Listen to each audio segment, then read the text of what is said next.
Good morning and welcome to our Sunday worship. I'm Jen Elliott and I will be your celebrant this morning. I've been part of the UU Church now for about 2.5 to 3 years, and this is one of my favorite services, so I'm glad to be helping this morning. I'd like to extend a special welcome to all of those of you who are joining us for the first time. We're glad you're here. If you've come in person, we hope you've received a welcome packet with an information card in it. If you don't have one yet, please ask following the service. If you fill that out and drop it in the offering basket, we'll be in touch to support you in finding your way into our community. If you're joining us online, there's a link on our website to an electronic version of the same card. Our welcoming committee members have yellow name tags and can answer any questions or point you toward additional information. Whether you are new or not, please consider staying for coffee and conversation after the service, either downstairs in our fellowship hall or in our Zoom room after the service. Now let's say our words of welcome together. Whether this is your first or your 1,000th Sunday with us, and whether you strolled, rolled, Zoomed, ran, or danced in, we are glad you chose to join us. We are one people of many beliefs, identities, origins, sexualities, and genders. All are welcome here. Now we'll take a moment to say hello across the technical divide. First, we're going to show the people joining us on Zoom. If you're at home, please turn on your camera. Now, people at home, wave.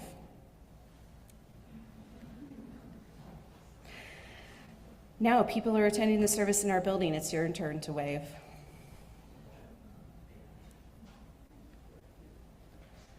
We do have a couple of announcements this morning. The UUCP annual ice skating event will be Saturday, January 17th from 5:30 to 6:30 at the Palouse Ice Rink. We've reserved the whole rink and the church is covering admission and skate rentals, so all you need to do is show up and have fun. Feel free to invite friends and family. Bring your own helmets and other protective gear. We hope to see you there. Email Ryan Uri if you have any questions, and he's over in our support booth over there this morning. Our new Wellness Sources program will begin later this month. If you'd like to be part of the program of deep spiritual transformation, please check your email for a link to the registration form or talk to the program coordinator, also Ryan Uri. The program is offered at no cost to participants, and anybody's welcome to join. Please register by January 11th. Thank you, and here end the announcements. The land on which our church is built is part of the ancestral homeland of the Nimipu, the people, and mistakenly called the Nez Perced, or pierced noses, by French-speaking trappers and traders. We acknowledge the land is held in sacred kinship since time immemorial. The land and its peoples suffered immeasurable trauma brought by Euro-American society, and we're working with its resilient peoples to show respect and continue to the healing and nurturing of the Hitiwitis precious land and all its peoples. We are hoping that folks joining us on Zoom have a chalice or a candle to light and something to light it with. Let's light our chalices together now.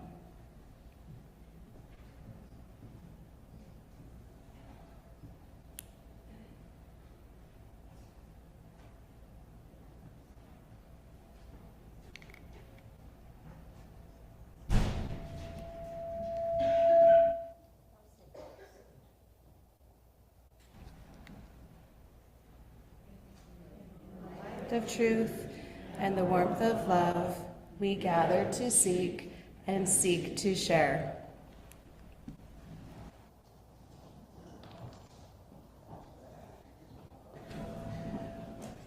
We are a cappella today, so we can do it. I have faith in you.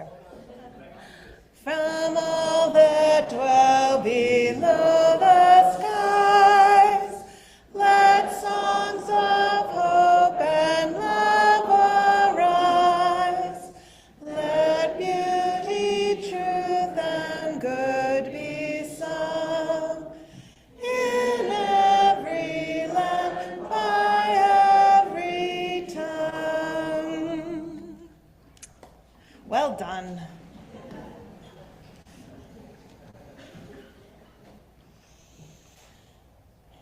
It is good to be here together, especially in this moment of national uncertainty and anxiety. Would you like to take a minute and just breathe together, just arrive?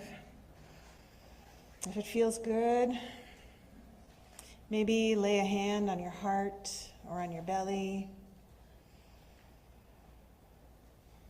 Remind yourself that in this moment you are safe. You are surrounded by people who care about you. In this moment, you are held.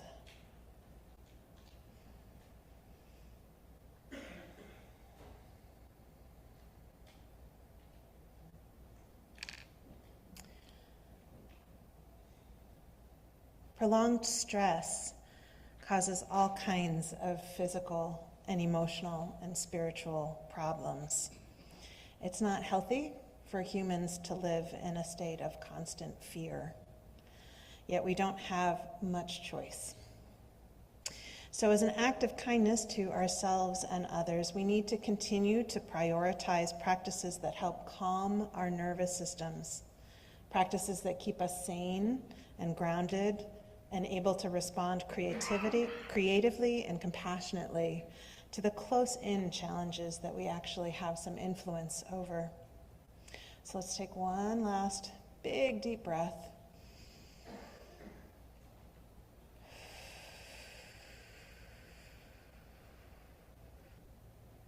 And move on.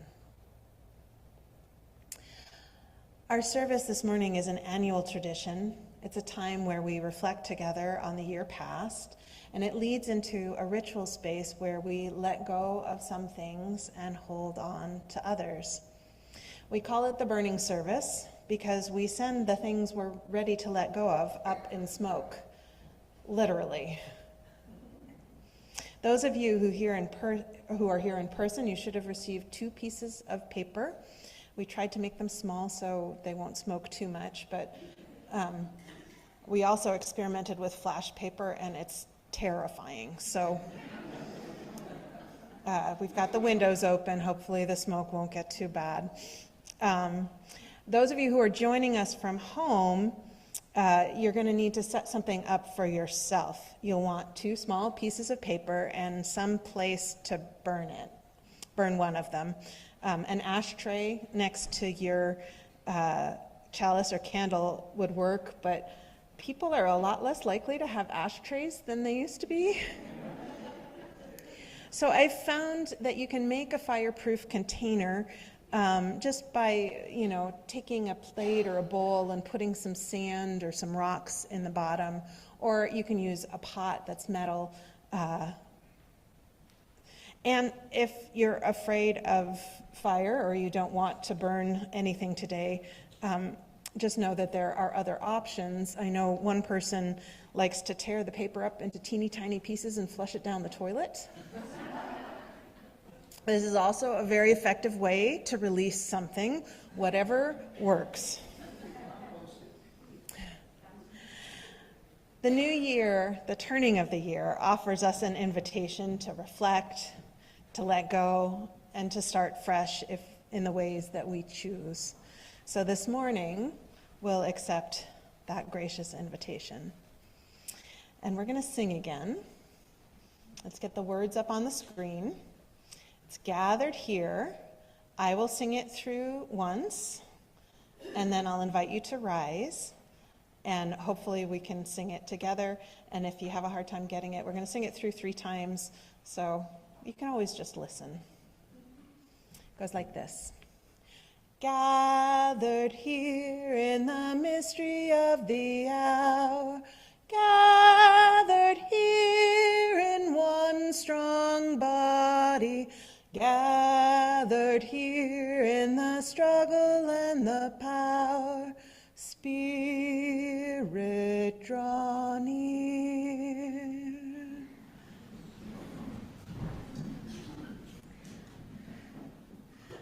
Can I make you do it as a round? No, I won't make you do it as a round.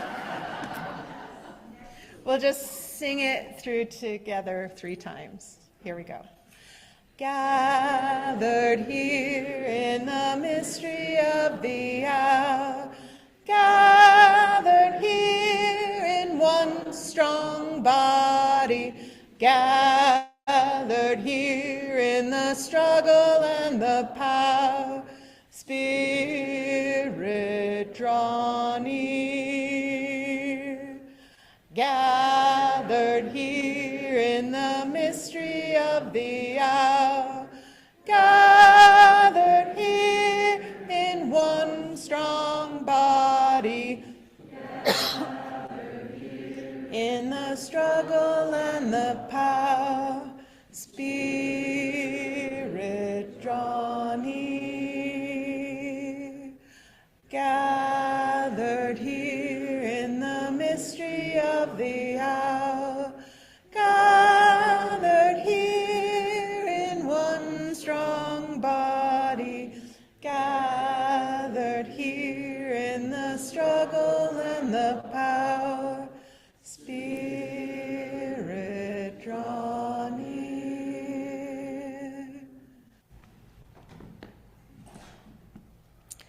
Now let's take a moment to engage in the practice of generosity together. For those of you able to make a financial contribution, the logistics are on your screen. We typically give away all the cash from our Sunday offering to local charities whose missions align with our values, a program called the Month of Sundays. This month, the recipient is Snake River Free Clinic, whose mission is to provide medical care to those who are in need. They recently opened a new clinic here in Moscow, and we're fumbling a little because they're new to us, and we're happy to be starting our year off with a new community organization that sounds like it has a great mission. To donate, please indicate Month of Sundays on your check or from the online drop-down menu. In the spirit of love and for the continuing work of this church, we'll now take some time to practice generosity together. I invite you now to join me in the spirit of meditation and imagination. In a few minutes, we'll be embracing the transformative power of fire. Fire, of course, can be dangerous if we're feeling a little dry or combustible. So for our meditation, I'm offering an invitation to tap into the restorative power of water in our breath. We must breathe to live, but our bodies also need water to survive. Our bodies are more than half water. The air we breathe contains tiny droplets of water vapor.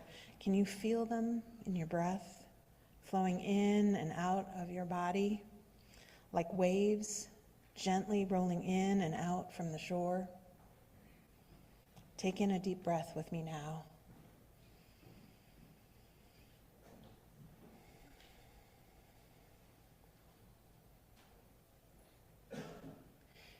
Ancient Hebrew tradition says that before the earth was created, the world was a wild ocean full of dangerous sea monsters. Our world may sometimes feel like a wild ocean. We may feel like we are fighting against impossibly strong sea monsters. But the waters are as mighty and powerful as the sea monsters, and that power runs in and through us with each breath, in and out. As we breathe, may we feel the rhythm of our breath like the powerful waves crashing on the shores, turning and tumbling the largest boulders into the tiniest grains of sand. As we breathe in, may we feel the restorative power of water nourishing the cells of our bodies, giving us the power to pursue our wildest dreams for our community and our world. Let's rest in the silence and breathe together for a time.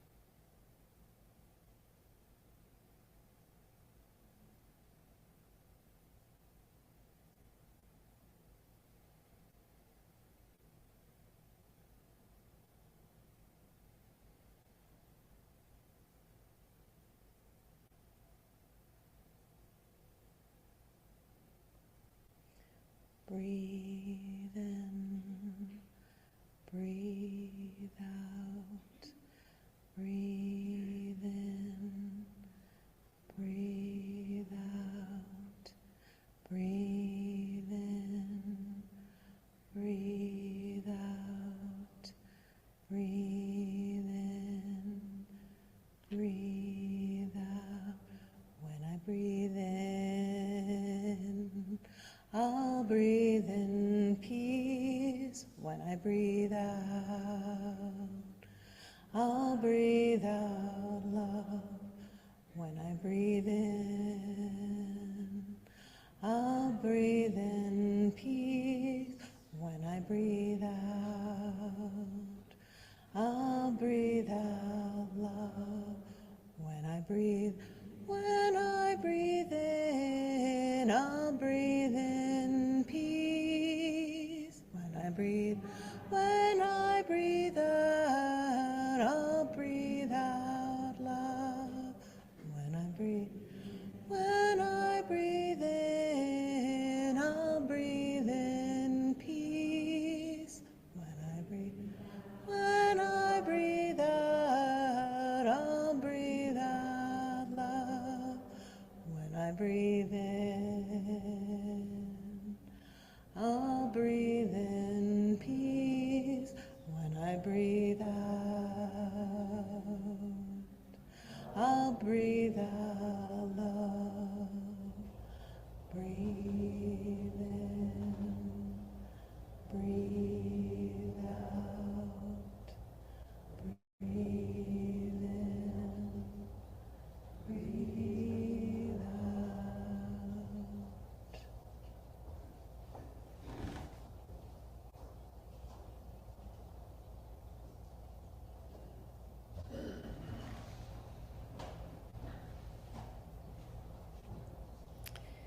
In the parable of the sower, Octavia Butler asserts, Nope. Oop. The yellow one, okay, got it. Oh, I'm excited to share this passage with you. One of my gifts to myself always this time of year is new literature going into the new year that offers inspiration. And this woman, Nina Montenegro, who wrote this book called Worry Medicine, Remedies and Rituals for Anxious Times, is hitting the mark really well. So I'm going to share a passage from this book that I've read with you that has a bunch of really lovely short stories. Fire is an agent of change, and it plays a necessary role in many ecosystems. For example, pyrophytic plants need fire to reproduce. Redwood and lodgepole pine cones require the extreme heat of fire to melt the thick resin coating their seeds. Once unlocked, the seeds can germinate, allowing the next generation of trees to surge forth. Likewise, Baker's wild hollyhock, a lavender-colored goddess that blankets the ground after a wildfire, has seeds that can lie dormant for over 100 years until another fire comes to catalyze them. We too may need an intense, heated moment, perhaps even a crisis to spur our growth. A devastating breakup, the loss of a job, or even a life-threatening illness can prompt necessary change or realignment. For years, a friend of mine was unhappy and underappreciated at her job, but was too afraid to quit. Then one day, her boss unexpectedly let her go. While at first my friend was disoriented and angry, this crisis ultimately set her on a path toward founding her own organization, a dream she'd held for many years. She thrived in her new role and was able to offer her gifts to the community in a way she could not have done previously. She burst brilliantly from the ashes, a fuller and more vibrant version of herself. Fire is dangerous, but it can also be a friend, creating the conditions for new life. Emergencies contain aspects of emergence. That is, everything that happens to us can contribute to some form of future growth. Let us trust that the crises in our lives though deeply challenging, will unlock our potential to flourish.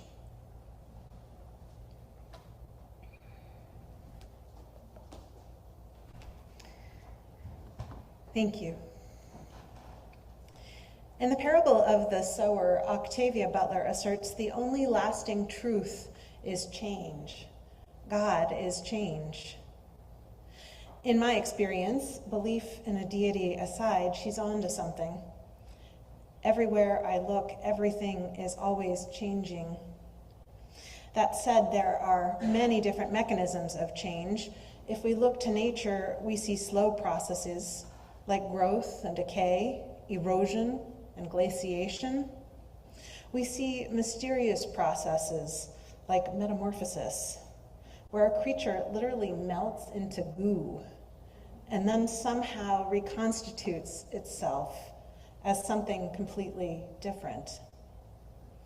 And we also see sudden and violent change processes: flood, storm, and fire. Now, we humans also change in many different ways. We experience slow change, the kind so subtle we don't even notice it from day to day, but then recognize it only when we slow down, take stock, and realize that who we are now is not who we were before. We change sometimes in mysterious ways. We find ourselves drawn to habits or hobbies or places or ways of being for reasons we don't quite understand. Sometimes we change on purpose, deliberately choosing to make a shift or a series of shifts. We are changed sometimes by circumstances. So it's a truth that we know in our bodies. The only lasting truth is change. So today we're invited to take stock of the ways we've changed in the past years and to reflect on what, if anything, might be holding us back. Are there thoughts or habits or events or circumstances that are keeping us anchored in a place we no longer belong? Are there ways that we're feeling trapped or blocked? Are we ready to burn through whatever is in our way so that we can move into the future that's waiting for us? The reading that Jen just shared speaks to me right now, and particularly because I feel like we're living in a time of traumatic change. This is the immersion in darkness, and I want to believe that the seed is about to break open after the fire. I particularly love the line about the etymological link between the words emergent and emergency. It certainly feels as if we're in the midst of an emergency, but what if we're also witnessing something new emerging, a new way of being? Now, there are forces trying to ensure that what emerges is a more unjust and exploitative system, with the rich getting richer and the rest of us left behind to suffer. But there are also so many people who are pushing and dreaming and imagining new ways of being human, ways that are sustainable and compassionate and just. In the words of Joni Connors, trauma is located at the severe end of the spectrum of change processes, and by definition, trauma is overwhelming, but not all its effects are damaging, and even its most phenomenal devastations are followed by renewal in most of nature. Trauma creates opportunities by breaking patterns apart, giving us opportunities to change unproductive parts of our life plan. Many people are able to make healthful changes as a result of small to moderate traumas. And I don't want to minimize the horrors happening across our nation and around the world. For many, many people, these are not small to moderate, but completely devastating traumas. But there are two vectors that determine the impact trauma has on a particular person. The first is intensity, just how bad is it? And the second is proximity. How close to home does this land? Now, most of us in this room are far enough away from most of the horrible things that are happening, including the ones being done in our name, that we should be able to experience these as small to moderate traumas. We should be able to harness them as impetus for growth and healthy change, rather than collapsing into compliance and learned helplessness, or hiding in denial and giving in to despair. But we have to work at it. We have to use the techniques for regulation and co-regulation we learned in the first part of this year. Our nervous systems sometimes need help differentiating between immediate life-threatening danger and our existential fears. As I've said before, I think we're all walking around with at least a mild case of media-induced PTSD. And we need to tend to our brain chemistry and our nervous system so that we can stay human and retain access to the parts of our brain that allow for creative problem solving and compassionate connections. But if we do that, if we're willing to do the work, we become stronger and wiser and braver. We harness the power of post-traumatic growth. We become the people the world needs us to be. Now, if it feels self-indulgent to focus on personal growth when the world is on fire, let me share this poem by my colleague, the Reverend Peter Friedrich, called Possibility. The acorn scoffs at the notion that it is the source of the mighty oak.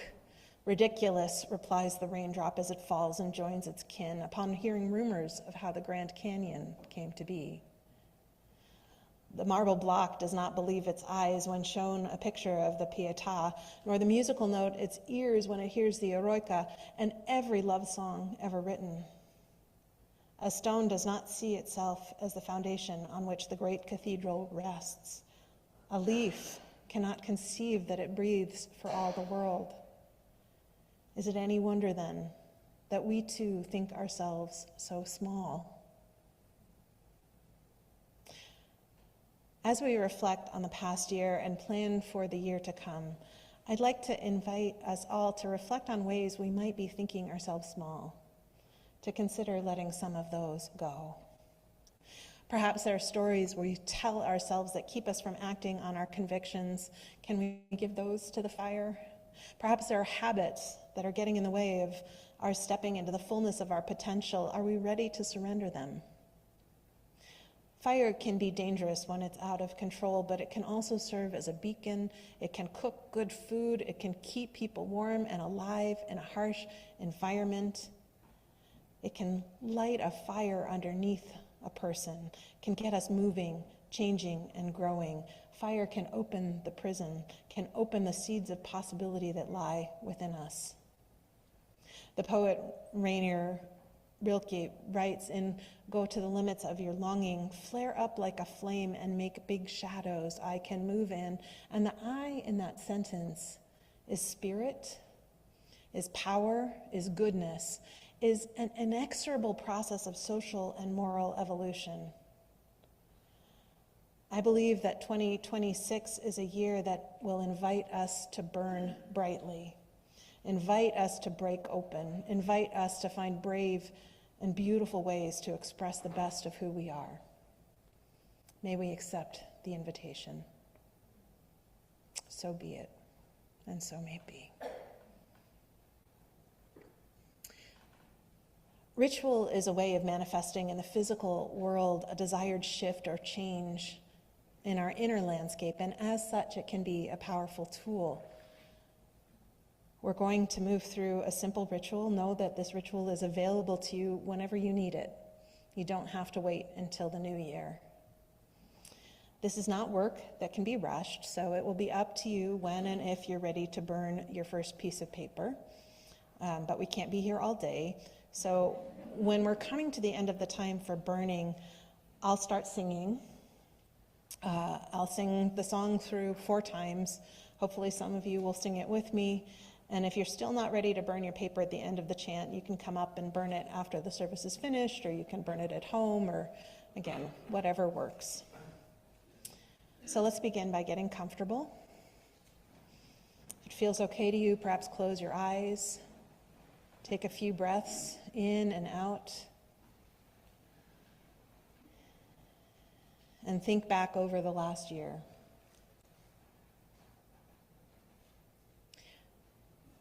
What were the challenges you faced? What were the losses you endured? What were your struggles? What were the sources of pain and frustration? And then tune your ear to the still small voice deep within and ask yourself, is there any part of you that needs purging or purification? Is there any place in your life that feels constraining? Are there ways that you feel trapped?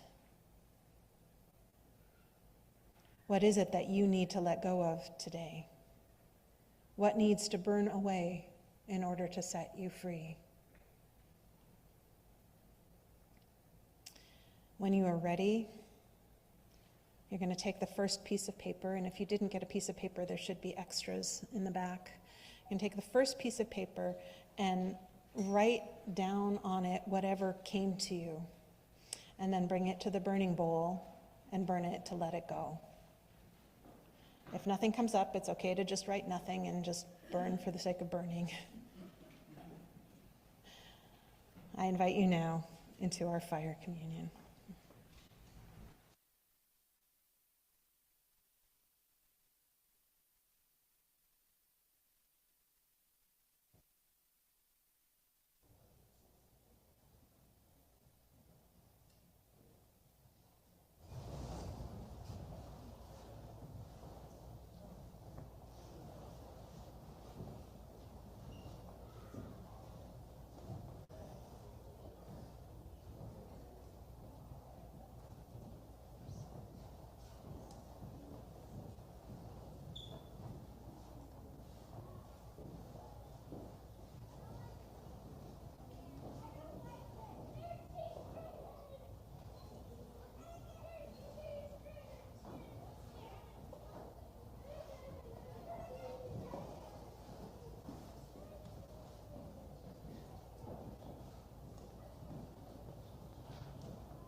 I forgot to say, if you'd like to burn something but it's hard for you to get around, you can write it down and raise your hand, and one of us will come and get it and burn it for you.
Rise up, O flame, by thy light glowing. Show to us beauty, vision, and joy. Rise up, O flame, by thy light glowing. Show to us beauty, vision, and joy. Rise up, O flame, by thy light glowing. Show to us beauty, vision, and joy. Rise up, O flame, by thy light glowing. Show to us beauty, vision, and joy.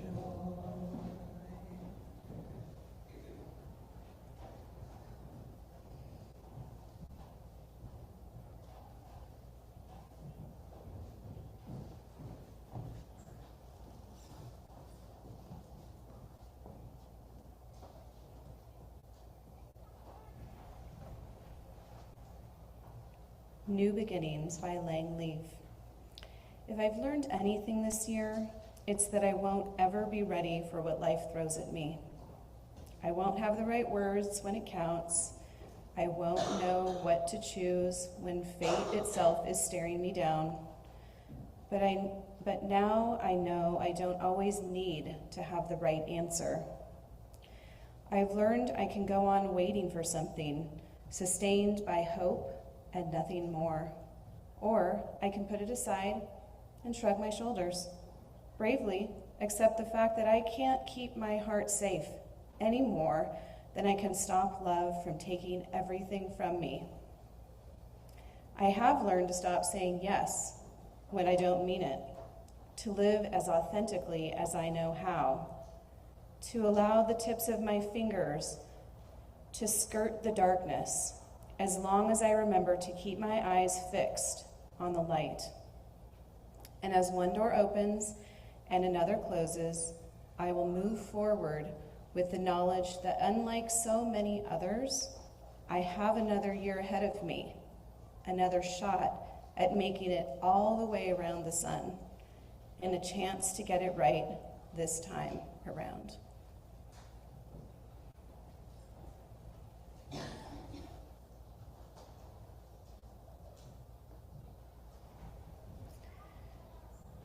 No year is a complete disaster, even though sometimes it feels like it has been.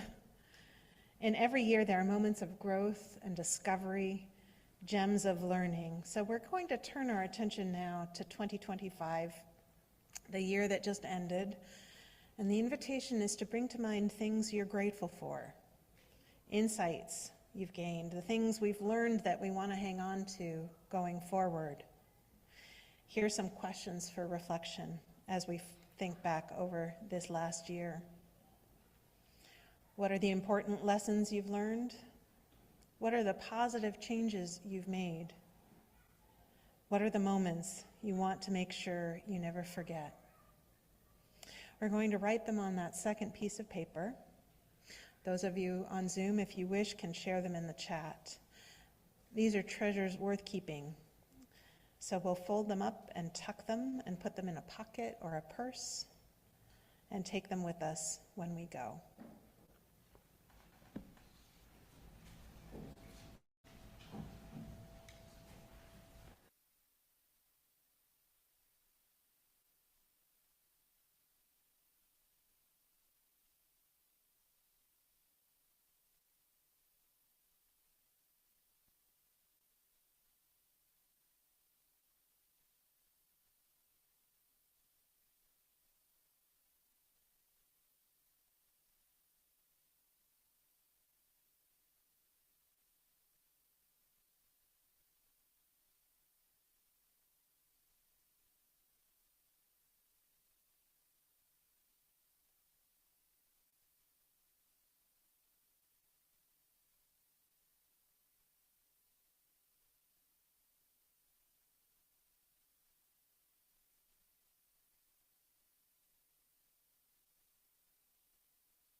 I invite you now to sing again. You can stand up if you feel like it, and you don't have to if you don't want to.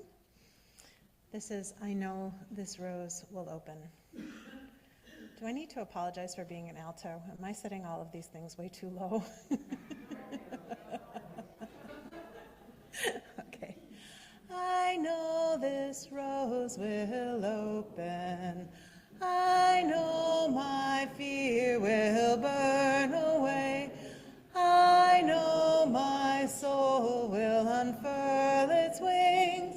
I know this rose will open. I know this rose will open. I know my fear will burn away. I know my soul will unfurl its wings. I know this rose will open. I know this rose. I know this rose will open. I know my fear will burn away. I know my soul will unfurl its wings. I know this rose will open. Our closing reading is at the end of the year, Blessings by John O'Donohue. As this year draws to its end, we give thanks for the gifts it brought and how they became inlaid within, where neither time nor tide can touch them. The days when the veil lifted and the soul could see delight, when a quiver caressed the heart in the sheer exuberance of being here. Surprises that came awake in forgotten corners of old fields where expectation seemed to have quenched. The slow, brooding times when all was awkward and the wave in the mind pierced every sore with salt. The darkened days that stopped the confidence of the dawn. Days when beloved faces shone brighter with light from beyond themselves, and from the granite of some secret sorrow, a stream of buried tears loosened. We bless this year for all we learned, for all we loved and lost, and for the quiet way it brought us nearer to our invisible destination. Let's join now in our sung benediction, There is a Love. There is a love holding me. There is a love holding all that I love. There is a love holding all. I rest in this love. There is a love holding us. There is a love holding all that we love. There is a love holding all. We rest in this love. We rest in this love. We rest in this love. Please join me in the words to embody our chalice flame. We extinguish this chalice that it might flow gently in our hearts. May it light our paths as we leave this place. May it guide our way until we are together again. And so the wheel turns and the journey continues. And as always, I am most grateful to have you all as companions along the way. With profound gratitude and much love, I wish you Happy New Year. Go in peace. Come back next Sunday.